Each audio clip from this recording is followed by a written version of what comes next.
Vamos então para o nosso estudo do nosso livro Agenda Cristã. Nós estamos no texto número 32, Sinais, e nós começamos na semana passada esse tema, esse texto, e hoje nós continuamos então, aumentando um pouquinho só aqui, continuamos, porque ele foi um tema que nos trouxe bastante reflexões. E então nós fizemos apenas 3 das frases que são apresentadas para nós. E como nós não temos pressa, nós vamos aproveitando o máximo de cada uma das mensagens, das instruções, dos esclarecimentos que os Espíritos vão trazendo para nós.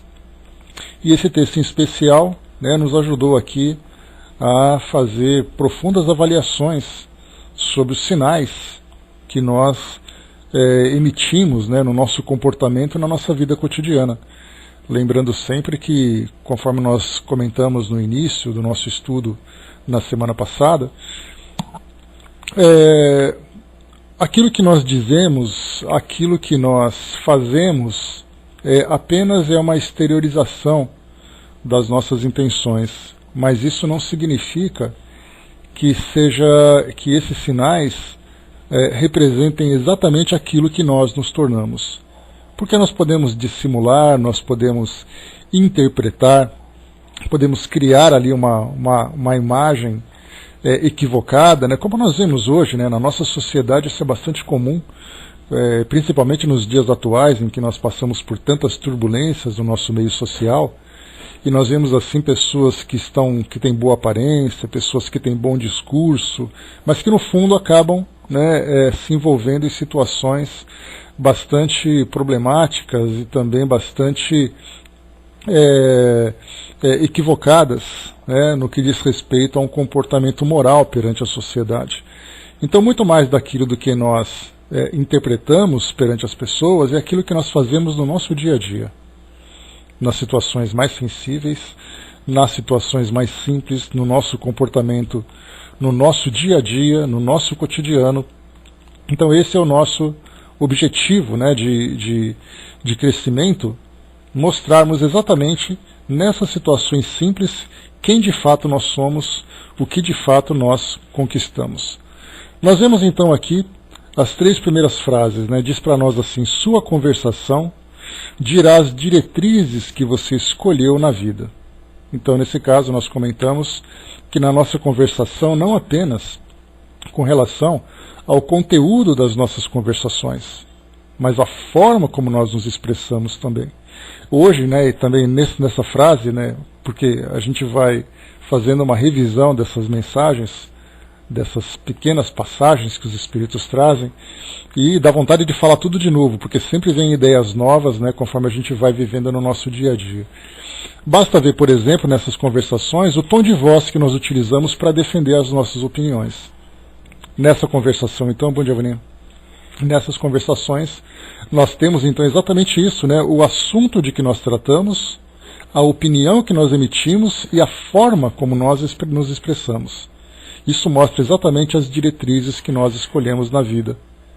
Um jeito fácil de nós percebermos isso é exatamente as nossas redes sociais, grupos, de, por exemplo, WhatsApp, páginas no Facebook, nossos perfis e tudo mais.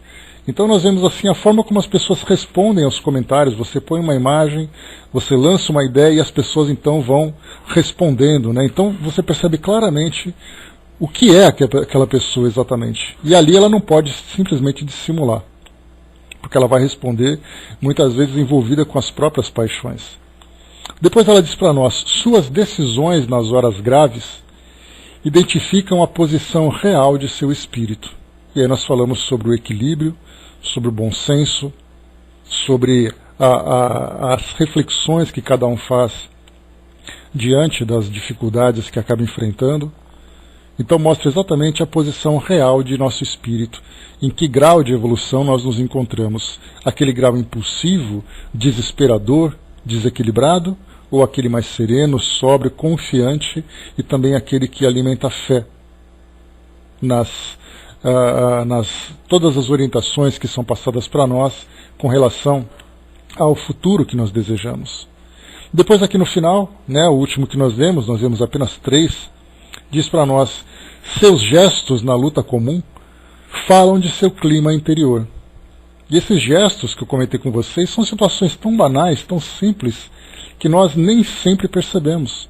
É a forma como você dirige seu carro no trânsito, de que se você dirige de uma forma agressiva, se você dirige de uma forma preocupada, o modo como você abre e fecha uma gaveta na sua casa, o modo como você coloca um objeto em cima de uma mesa, em cima de qualquer outro móvel, se você joga, se você bate, o modo como você atende ao telefone, tudo isso mostra exatamente o nosso clima interior. Se você está preocupado, né, bom, eu sei que o barulho que eu faço, o estrondo que eu provoco, vai criar, sem dúvida nenhuma, um ambiente perturbador no ambiente onde eu me encontro. Mas às vezes isso se torna tão habitual para nós, faz parte do nosso cotidiano, e se torna tão natural que nós nem percebemos. Só que na verdade isso mostra exatamente o que nós somos. Porque quando nós fazemos, nem sempre nós percebemos a intensidade desses nossos gestos. Mas quando os outros fazem, aí nós nos sentimos incomodados. Aquela pessoa que levanta, por exemplo, se senta à mesa, acaba a refeição e de repente vai se levantar. Aí joga a cadeira para trás, depois joga a cadeira de volta. Isso para nós pode parecer algo banal, mas é uma coisa tão... para que se preocupar com isso? Quando nós começamos a sair do nosso mundo material, desse nosso mundo comum, e começamos a entrar nesse mundo nessa faixa de pensamento mais sensível, isso faz grande diferença. Porque quando nós começamos a nos sensibilizar e a perceber exatamente o nosso comportamento interior, o nosso modo de pensar, o reflexo de tudo aquilo que nós criamos no ambiente onde nós nos encontramos, nós percebemos que esses pequenos detalhes, que inicialmente eram imperceptíveis ou insignificantes, acabam aí conquistando os seus valores. Bom dia, Fatival. Entrando então nos temas de hoje, né? Diz assim para nós: seus impulsos definem a zona mental em que você prefere movimentar-se. Esses impulsos dizem respeito a todas as nossas preferências e tendências. Nossos impulsos com relação às ideias que nós criamos, às fantasias que nós alimentamos, aos assuntos que nos interessam, aos ambientes para onde nós somos atraídos. Tudo isso mostra exatamente essa zona mental. E nós percebemos, de todos esses temas que nós estamos vendo, saindo mais uma vez desse mundo comum e começando a entrar nesse mundo mais sensível, mundo das energias, mundo do pensamento e tudo mais, nós vemos nos muitos livros que são publicados em que os espíritos falam exatamente dessa nossa relação que nós temos com o mundo espiritual. Então vemos, por exemplo, nas obras de André Luiz, nas obras de Emmanuel, de Joana de Ângeles e outros espíritos, que eles falam exatamente que nós temos ali, nós atraímos então as companhias espirituais de acordo exatamente com esses impulsos que nós alimentamos, que nós cultivamos. Então, um ambiente que eu gosto de frequentar, um ambiente de barulho, um ambiente de sensualidade, de vulgaridade, mostra exatamente a zona mental em que eu me encontro. O tipo de conversa que eu tenho com as pessoas, qual é o assunto que eu gosto de cultivar. Eu gosto de ter assuntos construtivos, produtivos, lembrando sempre que, como nós conversamos, lá no primeiro item das conversações, não importa o assunto de que nós tratamos, porque nós temos liberdade de falar sobre qualquer assunto, desde aqueles mais sensíveis, mais elevados, até os mais vulgares. O que interessa para nós é o interesse que nós temos nesses assuntos, né, e a forma como nós nos envolvemos com ele. Uma situação fácil, podemos falar, por exemplo, sobre a vulgaridade que existe hoje na nossa juventude.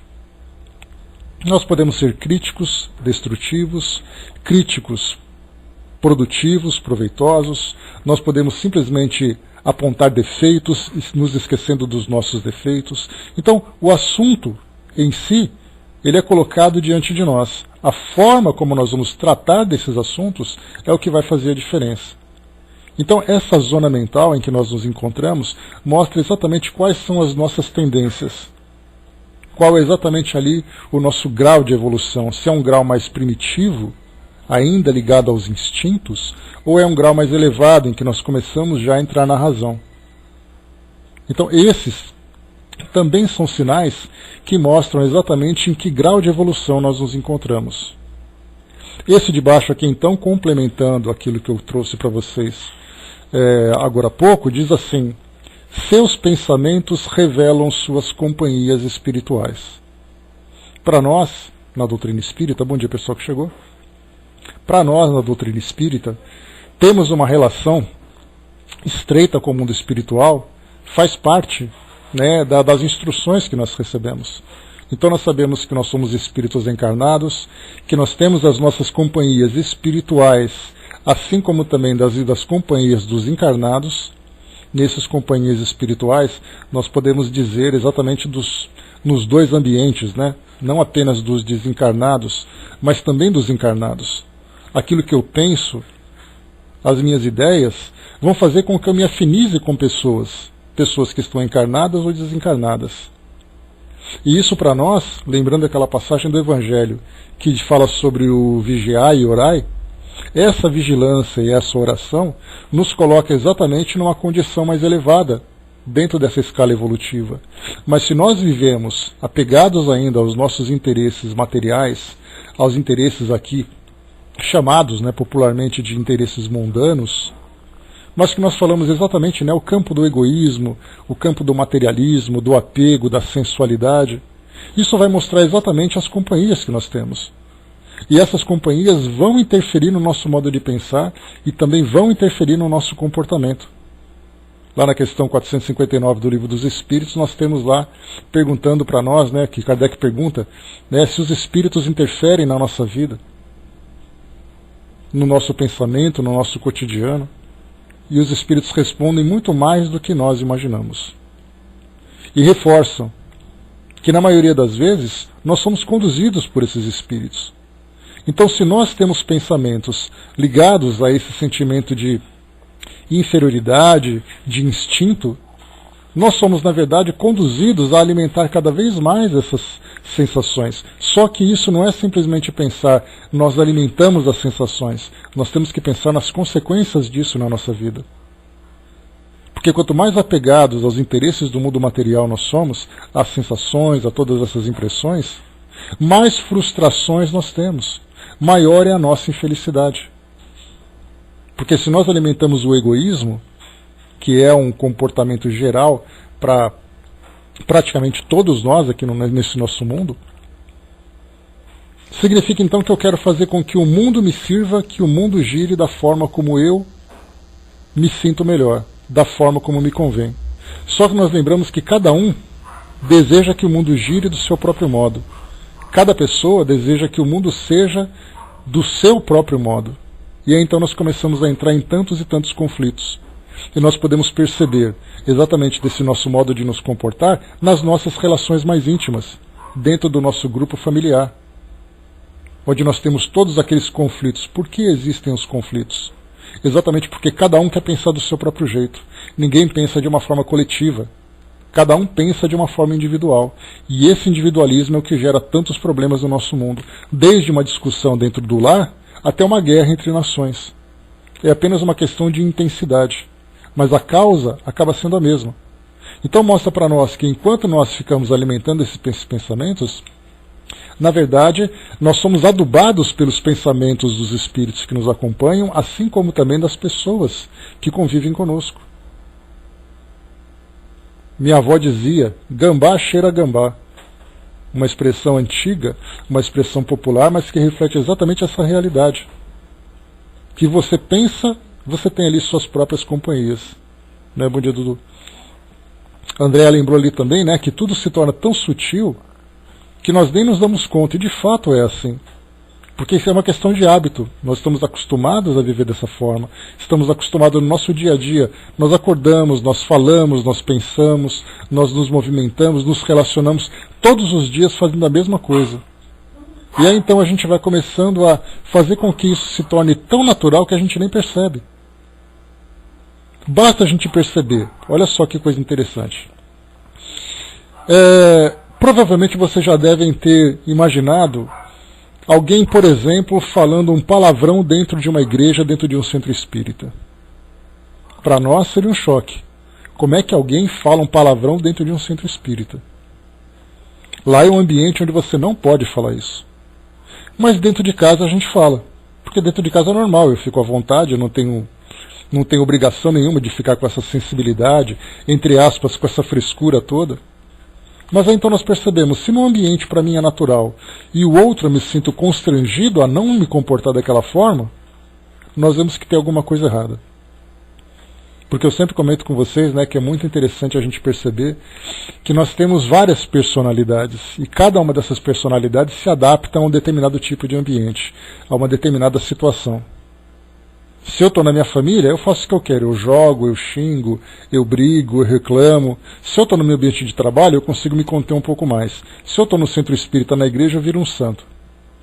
Então, em cada lugar, eu uso uma máscara diferente. Isso significa que nós não temos coerência com o nosso comportamento. E essa falta de coerência é o que mostra exatamente essas nossas oscilações.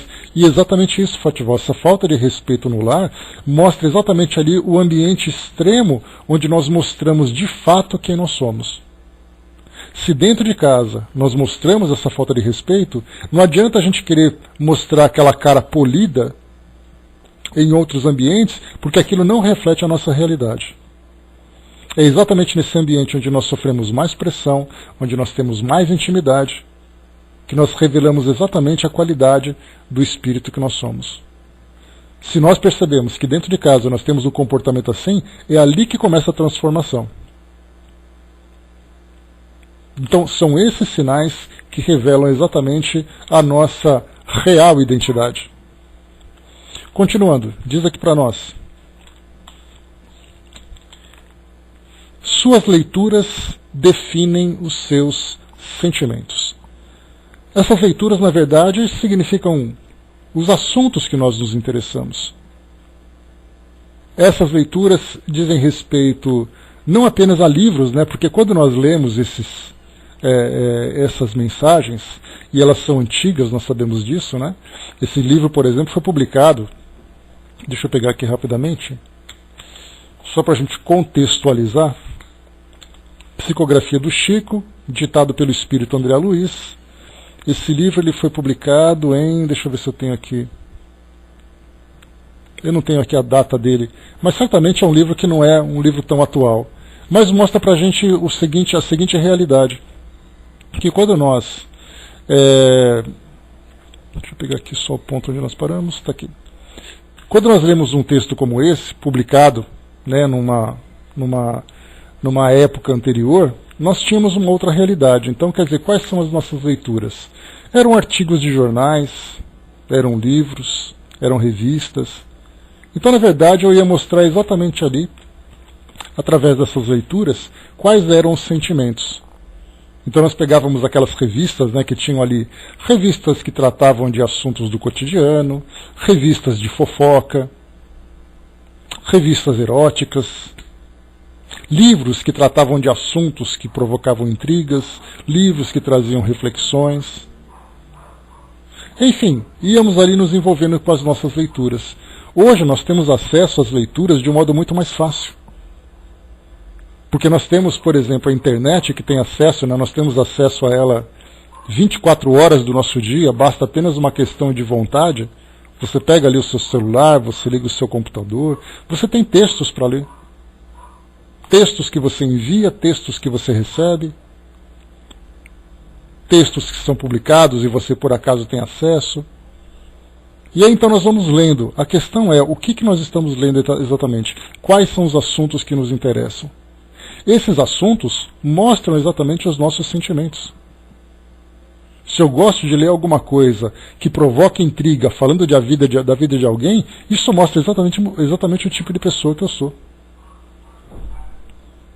Se eu gosto de uma simples fofoca, eu sou uma pessoa fútil, que se interessa muito mais pela vida dos outros do que pela minha própria transformação. Se eu gosto de leituras que são críticas, que são agressivas, isso mostra exatamente a violência que existe dentro de mim. Embora não seja uma violência física, Porque conforme a gente vai estudando e aprendendo um pouco mais sobre esse mundo sutil que nos envolve, nós começamos a perceber que a violência não é apenas uma representação material. Ela é uma representação mental.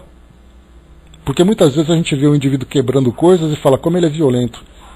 E outras vezes o outro está sentado quietinho ali numa cadeira, mas na verdade seus pensamentos, suas ideias, suas palavras mostram muito maior violência do que a parte física. Tanto é assim que nós temos aquelas mensagens que dizem que você, quando machuca a alma de uma pessoa, você machuca muito mais do que fisicamente. As cicatrizes da alma são muito mais profundas do que as cicatrizes físicas. Então, nesse ambiente sutil, a gente percebe então que esses sentimentos que nós cultivamos, de acordo com as leituras, e não apenas leituras agora também, a gente já começa também a entrar em tudo aquilo que para nós é entretenimento. Os programas jornalísticos, que tipo de notícia que eu gosto? Filmes, novelas, seriados, que tipo de assunto me interessa naquele momento? As músicas que eu ouço, as letras que eu canto, que tipo de assunto eles me trazem exatamente naquele momento? Então nós vemos que, para nós, vivemos nessa vigilância constante, tentando filtrar tudo aquilo que chega até nós, é algo que é praticamente impossível, porque nós somos constantemente bombardeados de informações, de assuntos, de energias à nossa volta, e ao mesmo tempo nós também não temos ainda uma capacidade de selecionarmos esses elementos. Então nós, na verdade, mostramos quem nós somos e buscamos aquilo que é ofertado, e a oferta é grande. Então nós precisamos exatamente manter esse equilíbrio constante. E é aí que os espíritos falam para nós, que quando nós estamos ocupados, nós não temos tempo para ficar cultivando futilidades. Porque, mais uma vez, aquele ditado popular, que a mente vazia é a oficina do diabo, essa mente vazia é aquela que fica parada em frente ao computador, em frente à televisão, que fica ali, eu não tenho o que fazer, deixa eu ver alguma coisa interessante. E eu começo então a dar espaço para entrar essas informações. E isso mostra exatamente os sentimentos que eu ainda tenho. Diz aqui para nós ainda, seu trato pessoal com os outros esclarece até que ponto você tem progredido. E aí já começa a sair então daquele nosso mundo particular e já começa a tratar exatamente da nossa relação com o meio social onde nós nos encontramos. De que forma que nós nos dirigimos, de que forma que nós tratamos. Existe respeito, existe desrespeito, existe paciência, impaciência, tolerância, existe afeto, não existe afeto. Até que ponto nós temos progredido? Porque quando nós falamos a lei máxima universal é essa lei do amor, essa lei do amor ela vai se refletindo então em várias outras virtudes, que fala sobre paciência, tolerância, respeito. E é então esse nosso trato pessoal com os outros. Nós selecionamos aqueles que nos aguardam ou nós temos um trato geral com as pessoas? Eu trato bem aquelas pessoas que me interessam e não tenho nenhum tipo de interesse em ter ali um tratamento polido para aquelas pessoas com quem eu não tenho qualquer tipo de relação. Eu trato bem aqueles que eu conheço e trato mal os que eu desconheço. Eu trato bem aquelas pessoas que me tratam bem e trato mal aquelas que são indiferentes comigo. Quem exatamente eu sou? E aí então a gente começa a se nivelar por baixo. Se eu trato uma pessoa má e todas as demais eu trato bem, eu tenho que olhar exatamente aquela com quem eu estou falhando. Porque existe uma faixa na qualidade do tratamento que nós damos para as pessoas. Vânia, coloca na área de texto, por favor. Existe uma faixa, desde aquele tratamento mais polido, mais educado, aquele tratamento mais primitivo. A gente tem que ter como referência exatamente o nosso nível mais baixo. É esse de baixo que nós temos que fazer com que ele se eleve. Não importa o tratamento que eu tenha com uma pessoa que é importante. Isso mostra exatamente o respeito que eu tenho por ela, mas e para aqueles que eu não tenho respeito? Falando, por exemplo, do ambiente onde nós nos encontramos, um ambiente espírita, você vai ao centro espírita e você tem um médium, você tem ali um trabalhador, você tem um dirigente, alguém que você tem um respeito, que você chama de sim senhor, não senhor. que você fala com carinho, que você fala, que você tem constrangimento de falar qualquer tipo de vulgaridade, ótimo. Mas aí tem aqueles que você fala com vulgaridade. Então, na verdade, o reflexo daquilo que nós somos não é o melhor tratamento, é o pior tratamento. E é sempre esse pior que tem que ser transformado, é esse sempre pior que tem que ser melhorado. A Vânia colocou: pior é quem trata bem quem tem boa aparência e com indiferença quem é simples. Não apenas na aparência, né, mas até mesmo no interesse. Mas é exatamente isso, né, simplesmente aquela visão exterior que nós temos nessa relação. Então nós temos que manter essa vigilância, exatamente isso. Eu trato uma pessoa bem porque eu tenho respeito por ela, porque no meu ambiente de trabalho, num ambiente onde eu frequento, qualquer outro lugar, alguém que eu conheço, eu trato muito bem. Mas aí na minha intimidade, eu sou aquela pessoa grossa, aquela pessoa impaciente, aquela pessoa vulgar no tratamento. E eu penso assim, não, mas eu sou uma pessoa muito educada. E eu me esqueço exatamente aquele nível mais baixo. Então nós temos que pensar sempre, quando eu trato mal uma pessoa, é essa pessoa que eu sou. Isso mostra exatamente o reflexo do que existe dentro de mim. Não aquele tratamento em que eu interpreto. Porque se eu tenho esse lado primitivo, que trata mal as pessoas com quem eu não tenho afinidade, já não tenho mais respeito, no momento em que aquela pessoa que é importante deixa de ser importante, ela então fica rebaixada ao meu nível mais baixo. Tratamos bem enquanto está tudo bem. Quando não está tudo bem, aí então nós a colocamos no seu devido lugar dentro das nossas concepções. Fátima colocou: tenho estado muito tempo casada, né, e o acúmulo de mágoas tem me causado um afastamento, né, me considero calma. Então tem que trabalhar exatamente isso, né? É trabalhar o sentimento de tolerância, sentimento de paciência. Porque as experiências da vida, de um modo geral, seja num casamento, seja na vida social, seja na vida íntima de cada um, vai provocando em nós esses desequilíbrios, mas na verdade nós temos que lembrar sempre que as experiências fazem parte do nosso aprendizado. A Vanessa colocou para nós: quando entrei na escola que trabalho, eu era servente escolar.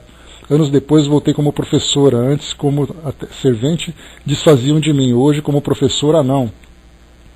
Infelizmente nós temos essa diferença. A importância que cada um tem, não apenas na hierarquia que ela ocupa, mas na relação que nós temos com a pessoa. Faz grande diferença. Depois aqui embaixo nós temos: suas solicitações lançam luz sobre os seus objetivos. Tudo aquilo que nós pedimos para as pessoas, em termos de auxílio, de orientação, de conselho, mostra exatamente os objetivos que nós desejamos alcançar. Porque nós sabemos que na jornada em que nós nos encontramos, nessa trajetória, para chegar nesse objetivo, nos nossos objetivos, nós não conseguimos alcançar esse destino, vamos chamar assim, sozinhos. Ninguém vive sozinho.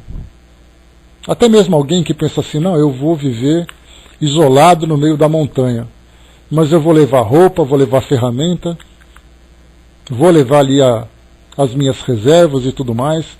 Isso tudo foi criado por outras pessoas. Então não existe ninguém no nosso mundo que viva sozinho. Existe aquela ilusão de autossuficiência. Mas aí o indivíduo que se esquece que até para nascer ele precisou de alguém. Então esse nosso egoísmo, esse nosso individualismo, faz com que nós acreditemos na nossa autossuficiência. Mas aí vem a vida e traz para nós lições interessantes, em que nós dependemos dos outros para a nossa própria sobrevivência, para as nossas necessidades mais básicas. Então nós sempre precisamos de alguém que nos dê apoio para alcançarmos os nossos objetivos. A grande pergunta que nós fazemos é: mas para quem exatamente eu estou pedindo ajuda e quais são exatamente os meus objetivos?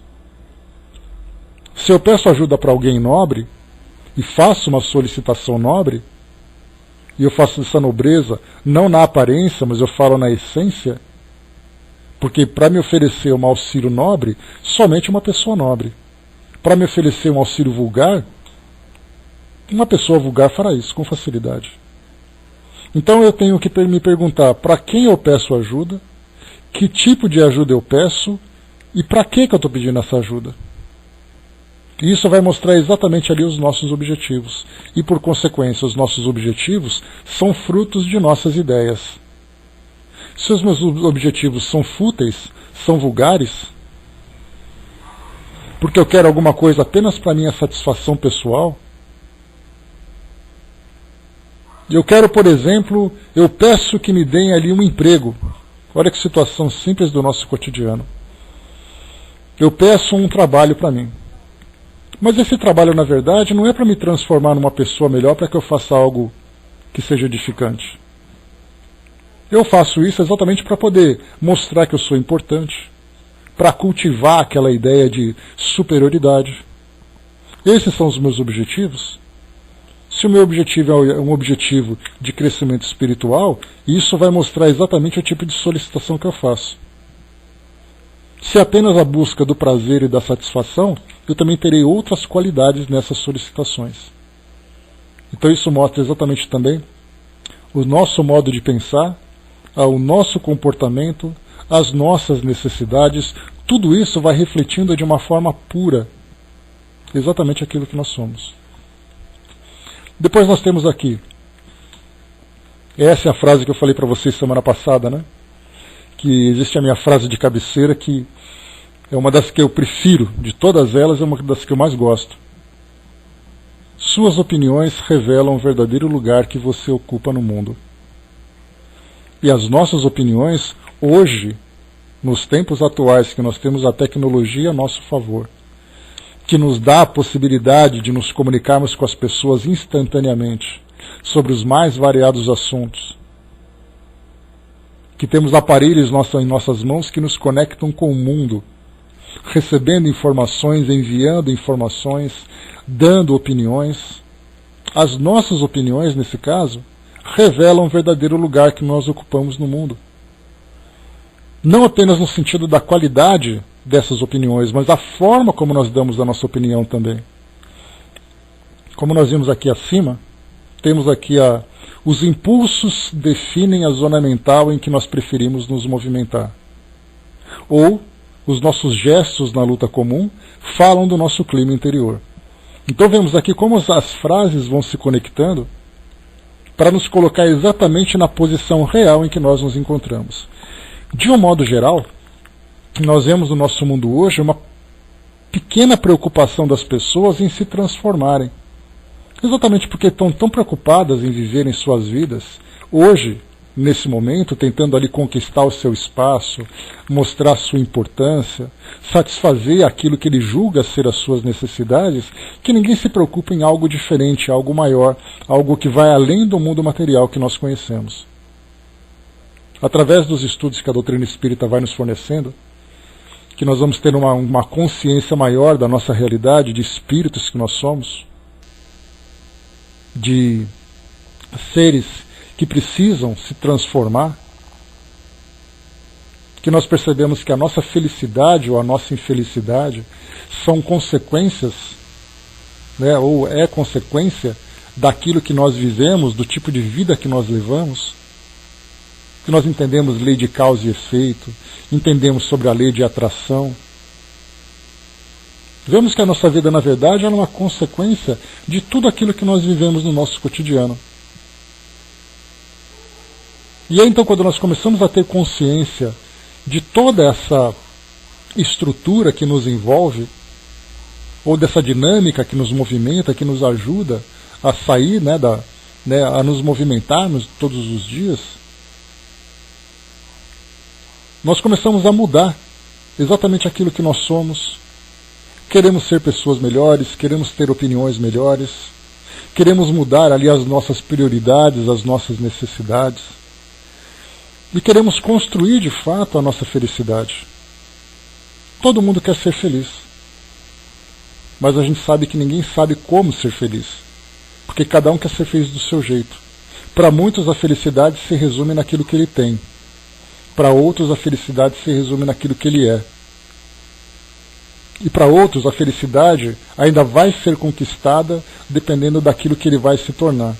Que é exatamente aquilo que nós conseguimos chegar hoje. Muitas pessoas são felizes do jeito que elas são. mesmo que elas provoquem a infelicidade, mesmo que a felicidade delas seja construída em detrimento da infelicidade dos outros. Não importa, eu estou feliz. Eu não me importo com você, não me importo com os seus problemas, eu estou feliz. Isso mostra, na verdade, o individualismo. Mostra ainda a intensidade do nosso egoísmo, e todos nós somos assim. Alguns mostram isso com maior intensidade. Outros vivem isso, ainda que seja vivendo aquele combate íntimo, mas nós continuamos vivendo assim.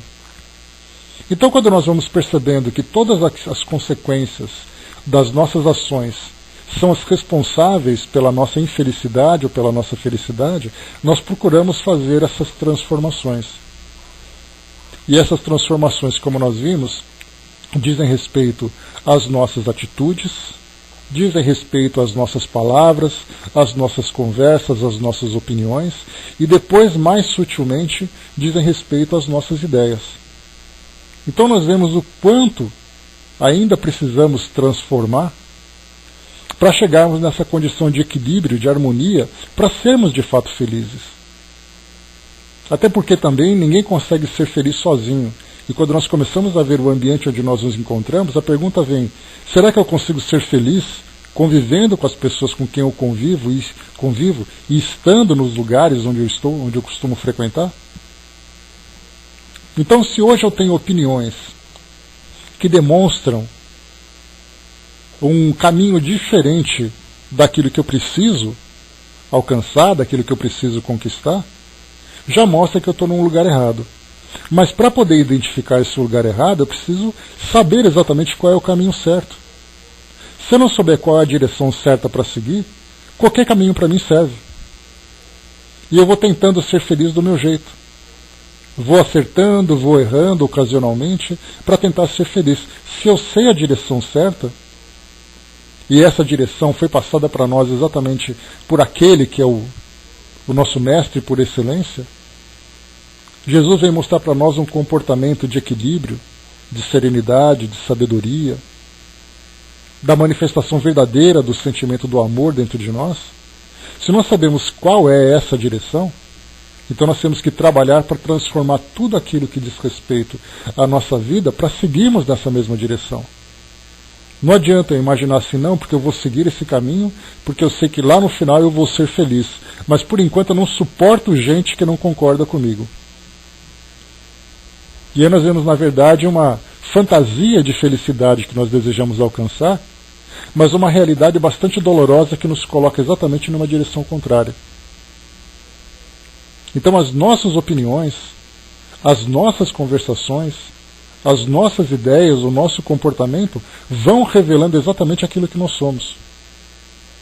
Se nós percebemos que tudo isso está numa direção contrária daquilo que nós estudamos, das instruções que nos são passadas pelos Espíritos, significa que nós precisamos trabalhar muito para transformar essa nossa realidade.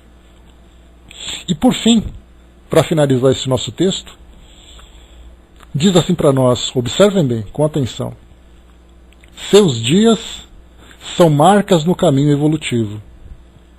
Não se esqueça de que compactas assembleias de companheiros encarnados e desencarnados conhecem-lhe a personalidade e seguem-lhe a trajetória pelos sinais que você está fazendo. Então nós influenciamos e somos influenciados. Sermos influenciados depende daqueles que estão em volta de nós e cada um tem sua própria responsabilidade. Agora, quando nós influenciamos, aí o problema é nosso. Nós não podemos nos responsabilizar por aquilo que os outros fazem. Cada um faz aquilo que a sua consciência diz. Mas nós somos completamente, absolutamente responsáveis por aquilo que nós fazemos. Se os sinais que nós emitimos alimentam aqueles que se encontram em desequilíbrio, perturbam aqueles que desejam a harmonização, ou viverem de uma forma harmônica, nós temos essa responsabilidade. E nós, inclusive, acabamos nos identificando de acordo com a condição evolutiva em que nós nos encontramos. Então, essa mensagem, os sinais, vai chamar a nossa atenção, vai despertar a nossa atenção, exatamente para essas transformações que nós estamos tentando realizar. Quando nós falamos sobre reforma íntima, uma expressão muito utilizada no nosso meio, nós lemos com bastante frequência, mas nem sempre nós compreendemos, ou nem sempre nós trabalhamos para alcançá-la de fato. Essa reforma íntima começa exatamente isso. Vamos identificar os sinais que nós estamos lançando. Os sinais nada mais são do que sintomas. Quais são os sintomas de comportamento que nós apresentamos? Para identificar uma doença é muito fácil. Eu tenho uma dor, eu tenho ali um incômodo.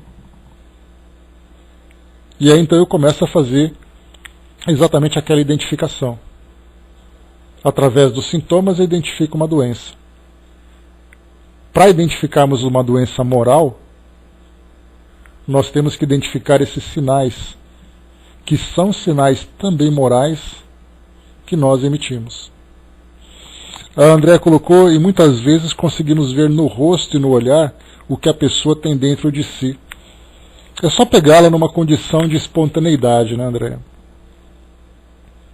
Porque quando a pessoa só está dissimulando, nem sempre é fácil identificar. Mas no dia a dia, ninguém consegue interpretar durante um período muito longo. A gente consegue assim dissimular naquele momento inicial, trazer ali fazer uma interpretação de um papel que não nos diz respeito, mas na convivência diária nós vamos mostrando exatamente aquilo que nós somos.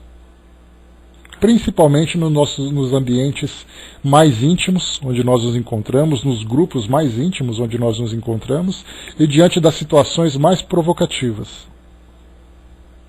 Isso vai revelar quem de fato nós somos. Por isso então, pessoal, essas reflexões de hoje trazem para nós exatamente mais subsídios, mais condições que nós temos de fazer uma autoavaliação. Quando Santo Agostinho fala para nós sobre o autoconhecimento, lá no Livro dos Espíritos, na questão 919, e ele fala para nós que, né, conhece-te a ti mesmo. Nós vamos nos conhecer exatamente por esses sinais. Então, se vocês tiverem oportunidade, façam a releitura dessa mensagem, número 32, Sinais aqui do nosso Agenda Cristã. Selecionem essas frases e façamos ali as nossas reflexões. Nos observemos nos comportamentos nas nossas relações sociais. No ambiente virtual, no ambiente físico. Nesse ambiente físico nós podemos dizer na nossa família, dentro da nossa casa, na nossa casa inicialmente, depois com os nossos familiares, com os nossos amigos, com os desconhecidos, com os inimigos, com o ambiente religioso, filosófico, nosso ambiente acadêmico, nosso ambiente profissional, nosso ambiente social. Você entra numa loja, observa o seu comportamento com os outros clientes, que muitas vezes são clientes que são egoístas, são chatos, aquele atendente que é negligente, como nós nos comportamos. Façamos essa avaliação, dirigindo o seu carro, aquele que buzina atrás de você, aquele que corta a sua frente, aquele pedestre que é imprudente. Como nós nos comportamos diante desses estímulos? Porque são estímulos do nosso dia a dia. Cada situação dessa, uma mensagem, você acaba de abrir o seu Facebook, você acaba de abrir o seu WhatsApp e você vê uma mensagem. O que você pensa, o que você sente no momento em que você lê aquela primeira mensagem? É aquele sentimento de revolta, de impaciência? Como é esse comportamento? Através dessa autoanálise, nós vamos traçando exatamente ali aquela radiografia. Nós vamos definindo o perfil de quem de fato nós somos. É um trabalho difícil de fazer porque nós vamos reconhecer em nós muitas imperfeições. E quando nós reconhecemos imperfeições, nós ficamos muito incomodados. Porque geralmente a gente prefere analisar os outros. Não, porque o outro é assim, olha o que esse falou, olha o que o outro fez, olha o que ele postou, olha o comentário que ele fez, olha só o que ele está apreciando, olha as coisas que ele gosta, ele e eu. Porque conhecer os outros é fácil. Conhecer a nós mesmos é algo muito difícil. E esse é o nosso principal desafio, que é através do autoconhecimento que nós vamos identificar exatamente aquilo que precisa ser mudado. Lembre da escala. Primeiro eu preciso saber o que é o certo e o que é o errado. O que é o bom, o que é o mal. Depois eu identifico em mim o que eu tenho de bom, o que eu tenho de mal. E depois eu faço a transformação, que é a parte mais difícil. Só que é a parte mais difícil, mas ao mesmo tempo mais recompensadora. Porque é essa transformação que vai proporcionar em nós, que vai trazer para nós a felicidade que nós desejamos. Né? A parte da trave, do cisco, é algo muito comum, né? Mas quando nós começamos a nos autoanalisar, é aí que vai fazer a grande diferença. Então, meus amigos, fechando por aqui esse nosso encontro de hoje, um encontro breve, né, como toda sexta-feira, mas bastante significativa pelo conteúdo que nós analisamos, que nós temos a oportunidade de aprender. Então utilizemos essa mensagem de hoje como sendo para nós uma grande referência. É essa mensagem, esse conteúdo que vai trazer para nós